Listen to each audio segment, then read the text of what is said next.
खुलुमबाय गोदान मोनसे भिडिअ नोंथांमोनखौ बयखौबो बरायबाय तो बिराद यूट्यूबाव बिराद माने ट्रेंडिंग माने हाई माने सार्चआव बिराद हाई बेखायनो बे भिडिअखौ खालामनाय जादों तो नोंथांमोना मिथिगौ जे बादारि फिल्म प्रोडक्शननि आन्डाराव मोनसे मिउजिक भिडिअ रिलिज होदों मानोना स्पेशल मादार डेनि डेडिकेट खालामनानै ओआइयै बे मिउजिक भिडिअखौ बावैसो माने सिगां माने रिलीज होनाय जादों तो जोङो स्टारिंआव जोङो बेयाव लिरनाय दङ जे सानसुमै मुसाहारि आरो लोगोसे बिबेक गयारि बिसोर सानैखौ बे मिउजिक भिडिअ माने नुनो मोनगोन लोगोसे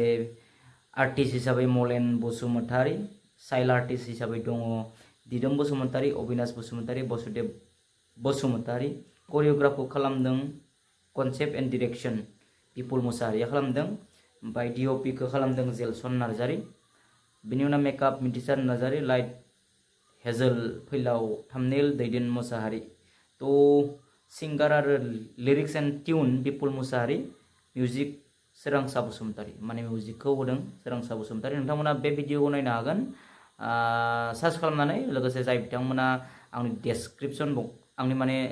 जाय बिथांमोना नायनो गोसो आंनि डेस्क्रिप्शनाव थांनानै लिंकखौ माने थुबानो नुनो मोनगोन।